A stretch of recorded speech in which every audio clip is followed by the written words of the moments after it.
বন্ধুরা, ইসলাম ধর্ম অনুযায়ী আল্লাহ প্রথমে মাটি থেকে সৃষ্টি করেছিলেন হজরত আদম আলাইহিস সালামকে। পরে তার সঙ্গী হিসেবে সৃষ্টি করেন হজরত হাওয়া আলাইহিস সালামকে। আর সেখান থেকে শুরু হয় মানবজাতির সৃষ্টি। অন্যদিকে হিন্দু ধর্মে বলা হয়েছে প্রথমে ব্রহ্মা সৃষ্টি করেন পুরুষ ও প্রকৃতিকে। তারপর মনু ও শতরূপার মাধ্যমে পৃথিবীতে মানবজাতির সূচনা হয়। এইভাবে পৃথিবী প্রায় সব ধর্মেই দেখা যায় মানবজাতির সূচনা কোনো না কোনো মানুষ থেকেই। কিন্তু বন্ধুরা, বিজ্ঞানের ব্যাখ্যা একেবারে আলাদা। বিজ্ঞান বলে মহাবিশ্ব ও জীবনের সৃষ্টি হয়েছে প্রকৃতির নিয়মে। মানে বিজ্ঞানের মতে মানবজাতির সৃষ্টি কিংবা মহাবিশ্বের গঠনে ঈশ্বরের কোনো ভূমিকা নেই। তাহলে মানুষ কিভাবে সৃষ্টি হয়েছে? বন্ধুরা, আজকের ভিডিওটা শেষ পর্যন্ত অবশ্যই দেখুন, কারণ আজ আপনি জানতে পারবেন ঈশ্বরের অস্তিত্ব কি সত্যি আছে। আজ যদি থেকেই থাকেন তবে তার ব্যাখ্যা আজ পর্যন্ত কোনো বিজ্ঞানী দিতে পারেননি কেন? বন্ধুরা, প্রথমে আমাদের বুঝতে হবে বিজ্ঞানের থিওরি অফ ইভলিউশন, মানে জীবনের উৎপত্তি নিয়ে বিজ্ঞানের মতামত। বিজ্ঞান বলছে মানুষের উৎপত্তি আসলে পানির ভেতরে থাকা এককোষী প্রাণী থেকে। সেই ছোট্ট কোষ ধীরে ধীরে বহু কোষে পরিণত হয়। সেই বহু কোষ থেকে জন্ম নেয় মাছ জাতীয় প্রাণী।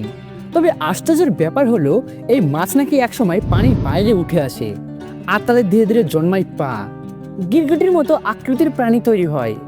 এরপর সেই গিরগিটির মতো জাতীয় প্রাণী থেকে আসে বানরের মতো প্রাণী। আর সেই বানর থেকে ধাপে ধাপে তৈরি হয় হোমো স্যাপিয়েন্স, মানে আজকের আধুনিক মানুষ। এই পুরো প্রক্রিয়াটি নাকি কোটি কোটি বছর ধরে সম্পূর্ণ হয়েছে। আপনারা এখন স্ক্রিনে সেই ছবিটি দেখতে পাচ্ছেন, কিন্তু এটা কতটা সত্যি? বন্ধুরা, মনে রাখবেন এগুলো একেবারে চোখে দেখা প্রমাণ নয়। এসব ধারণা হয়েছে বিভিন্ন ফসিল, যুক্তি আর বৈজ্ঞানিক পরীক্ষার মাধ্যমে। বন্ধুরা, 1859 সালে চার্লস ডারউইন তার বিখ্যাত বই অরিজিন অফ স্পিসিসে প্রকাশ করেন।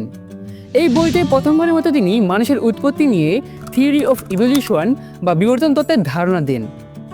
এরপর বিভিন্ন ফসিল বিজ্ঞানী ও গবেষকরা তারা এই ধারণাকে সমর্থন করেন। আর এখান থেকে ধীরে ধীরে শুরু হয় মানুষের উৎপত্তি নিয়ে বিজ্ঞান বনাম ধর্মের বিতর্ক। অনেক বিজ্ঞানী ছিলেন যারা এই বিবর্তনকে সমর্থন করে নিজেদের প্রকাশ্যে নাস্তিক বলে ঘোষণা করেছিলেন, যেমন Richard Dawkins, Lawrence Krauss, Stephen Hawking.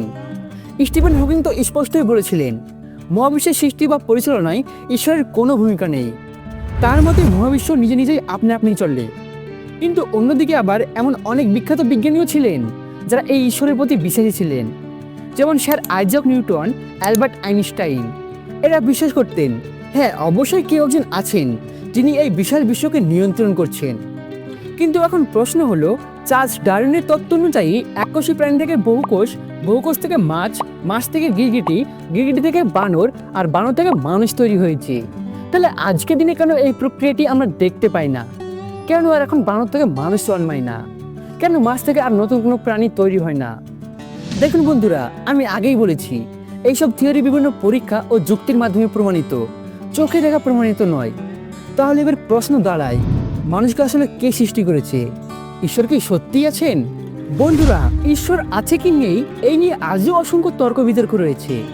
কিন্তু আমি আপনাদেরকে একটি সাধারণ উদাহরণের মাধ্যমে এর উত্তর দিতে চাই। ধরুন একদিন আপনি নিজের বাড়ির সামনে দাঁড়িয়ে আছেন, হঠাৎ কেউ এসে আপনাকে বলল, ভাই তোমার এই বাড়িটা কেউ বানায়নি, এটা নিজে থেকেই তৈরি হয়েছে। তখন আপনার উত্তর কি হবে? অবশ্যই আপনি বলবেন, না, এটা কখনো নিজে থেকে হয়নি, মিস্ত্রি আর শ্রমিক মিলে বানিয়েছে।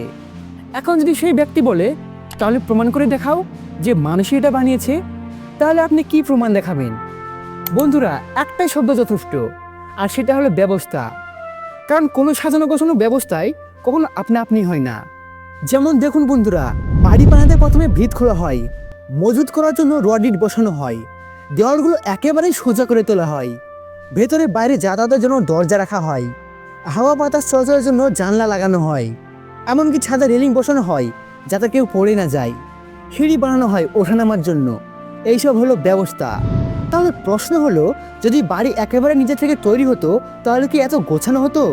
না, কোনোদিনই না। এখন বন্ধুরা আসুন প্রকৃতির দিকে তাকাই।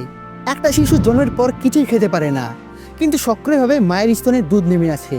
একদম নতুন জন্ম নেওয়া শিশু কিছু না শিখে দুধ খাওয়ার চেষ্টা করে।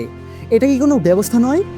আমরা মানুষ অক্সিজেন নিয়ে কার্বন ডাইঅক্সাইড ছাড়ি, গাছপালা ঠিক উল্টোটা করে, কার্বন ডাইঅক্সাইড নিয়ে অক্সিজেন ছাড়ে। এটা কি এক অসাধারণ ব্যবস্থা বলে মনে হয় না?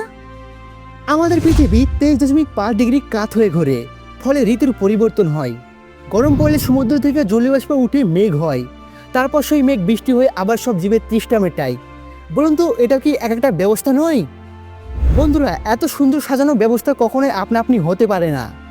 এর পেছনে অবশ্যই কোনো এক মহান শক্তি আছেন। আপনি চাইলে তাকে আল্লাহ, ভগবান যা খুশি বলতে পারেন, কিন্তু একজন সৃষ্টিকর আছেনই। এই সত্যকে অস্বীকার করা কঠিন।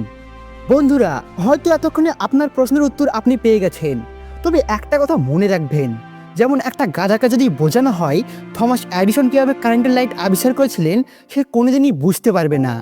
তেমন অনেক গভীর সত্য আমাদের সীমিত বুদ্ধি দিয়ে সম্পূর্ণ বোঝা হয় না। এখন প্রশ্ন আপনাদের কাছে, আপনি কি বিশ্বাস করেন ঈশ্বরের অস্তিত্ব, নাকি কেবল বিজ্ঞানের ইভলিউশন তত্ত্ব? কমেন্ট করে অবশ্যই জানাবেন। আর ভিডিওটা কেমন লাগলো সেটা জানাতে ভুলবেন না। আপনার একটি শেয়ার হয়তো কারো ভুল ধারণা ভেঙে দিতে পারে। চ্যানেলে নতুন হলে সাবস্ক্রাইব করে রাখুন, কারণ সামনে আরও চমৎকার ভিডিও নিয়ে আসতে চলেছি আমরা। দেখা হবে আগামী ভিডিওতে। ধন্যবাদ।